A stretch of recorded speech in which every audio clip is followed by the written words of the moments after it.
because your emotional resilience matters when it comes to, being a good partner.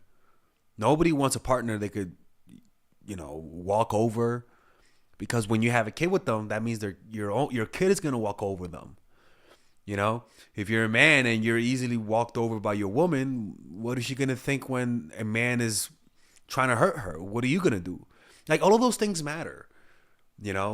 Having boundaries and being willing to walk away says a lot about your character. It just says a lot about them. Like, for example, like I told you guys how I was talking to this girl and she was always late, always late. And at first I was like, okay, what the fuck is wrong with this girl? And then after like a few dates, we were supposed to meet up, and then she just didn't respond. And I'm like, okay, Alexa, look, don't text me no more. Don't text me no more. I told her that. And a few months later, she texted me. She was like, hey, I'm so sorry about that. I know I didn't appreciate your time. I didn't mean to do that. I'm like, look, I'm not. Thank you, but I don't want to deal with you. This is how you see me. I don't want to deal with you. But thanks for the apology. And she was like, oh wow, toxic. I like that. Let's hang out. I'm like, I swear to God, I swear to God, I looked at my phone. This was literally my face when I saw that. I'm like, what? And this is how some people really are.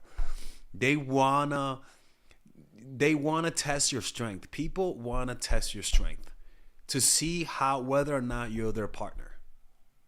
Niceness, too much kindness, too much forgiveness pushes people away. I am telling you, man, you could go for, you could do more. You make more mistakes being too kind versus being a little bit rough around the edges. You want to develop the reputation of being difficult, of being difficult when someone's being difficult with you. You want to develop the reputation of being willing to destroy the whole relationship if you're not getting your way. Not in a toxic way, but that's just how that works, people. Like, too many people want respect without the work that it takes to get respect. Too many people want respect without leaving, without standing up, without risking losing someone. That's not how that works. That's not how that works. Let's watch this. This is from the 33 Strategies of War. Threatening presence. Deterrence strategies. The best way to fight off aggressors is to keep them from attacking you in the first place. To accomplish this, you must create the impression of being more powerful than you are. And that usually is from appearances, from your nonverbal cues, from the way you walk, from the way you talk, and even the stories you tell of situations when you walked away. It's very important to tell people your victories of walking away, your victories of not standing up for bullshit when you first meet them, so that you can set the tone. Build up a reputation. You're a little crazy. Fighting you is not worth it. You take your enemies with you when you lose. Create this reputation and make it credible with a few impressively violent acts. And those impressively violent acts is not committing a felony, ladies and gentlemen. It's when people disrespect you, which will happen, you just walk away. You just stop texting. You get petty. You get petty. If they're 40 minutes late on the date, like I was, I was this one girl last week, man. She was supposed to come meet me, right? And I got there early, and it took her 45 minutes to get on to meet on the date. After the 40th minute, I left. She was like, "Hey, I'm here." I left. You want to know why? Because every single time a woman is that late, I'm telling you, in my life experience, this woman, it never worked out. There was a lack of complete disrespect. And your rational mind will say, okay, it's no big deal. They're just late. But listen to me, it's a test. Some people see you and they say, oh, I'm better than you. They literally think that I'm better than you. They look down upon you, especially if they're richer than you or from a different. I was gonna say different planet.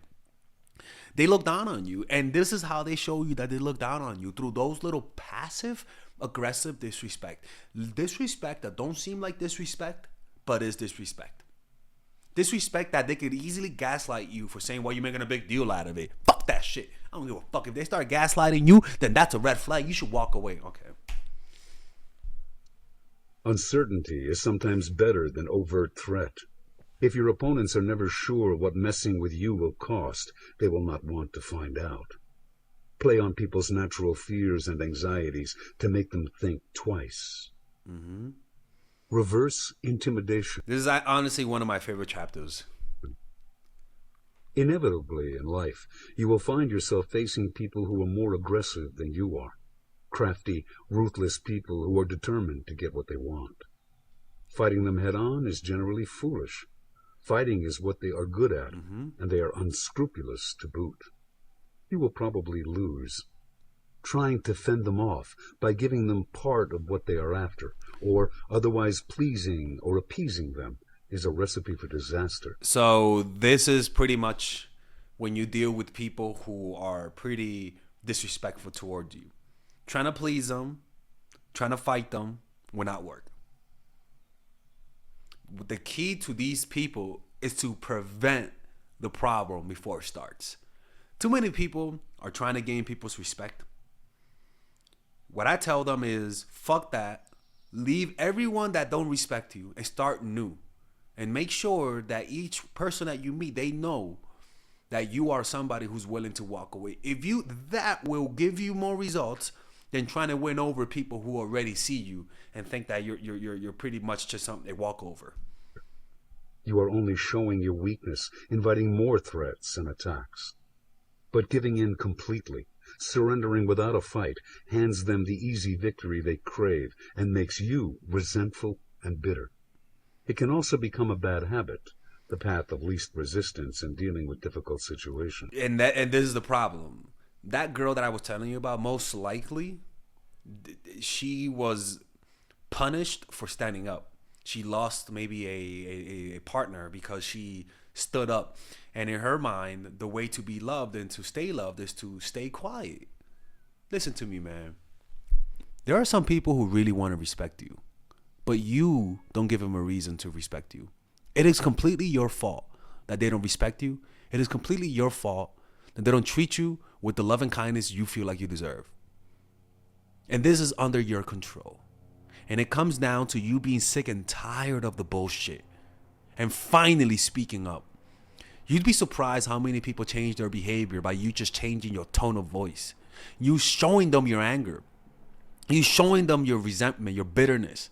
You being willing to walk away. Some people will even say, literally, some people will say, thank you. Thank you. They will literally say that.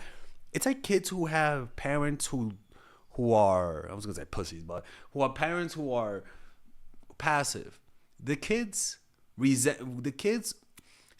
they had a parent that punished them. They wish they had a parent that showed them love through punishing. Some kids really do say that. And they act out in the hopes that their parents can finally stand up to them. Instead of trying to avoid conflict or whining about the injustice of it all, consider an option developed over the centuries by military leaders and strategists to deal with violent and acquisitive neighbors. Reverse intimidation. This art of deterrence rests on three basic facts about war. I always talk about this. And human nature. First, people are more likely to attack you if they see you as weak or vulnerable. Second, they cannot know for sure that you're weak. They depend on the signs you give out through your behavior, both present and past. Third, they are after easy victories, quick and bloodless. That is why they prey on the vulnerable and weak. Deterrence is simply a matter of turning this dynamic around, altering any perception of yourself as weak and naive, and sending the message that battle with you will not be as easy as they had thought. All right, people, if you guys enjoy that type of content, if you guys want to work with me one-on-one and you guys have some situations you guys want me to answer, maybe somebody's playing you, maybe somebody doesn't like you, maybe you want to make somebody like you, maybe you want to tell me your situation and see what I think, you guys can click on the description down below and purchase a one-on-one phone coaching call with me that is completely confidential and nobody knows about it. And there I'll be able to give you my personal opinion about your situation. And at the end of the day, when you work with me, you're gonna get answers, all right? The point is that you're not gonna waste your time. If you guys want to do that, click on the description down below. Those are the one-on-one private confidential phone calls. And if you guys want to be able to, for me to answer your questions, like you see in my videos where I answer questions, you guys can book an email coaching session, which is more affordable, and you guys can change things around, and nobody will know it's you. And there you'll be able to get a one-on-one type of coaching, and I'll be able to post it on YouTube. And the beauty about it is that nobody finds out because you could just change your name, people. You say you're in China, I'm gonna say you're in Australia. Nobody's gonna find out, people. Now, I wanna make it clear. The private one-on-one phone call are private, confidential. The email coaching calls, as you guys can see, are things that I post on YouTube. They're more affordable and they let me post a video on it. As long as you change things around, nobody will know it's you. So don't be shy, man. I love working with people, and at the end of the day, it's my passion to help people. You guys have no idea how happy this makes me to be able to help you guys at an individual basis. And at the end of the day, you're gonna get my honest advice. A lot of people bullshit you just to bring you back as a customer. If you guys are looking for that honest advice, this is the guy for you. Okay? See you guys.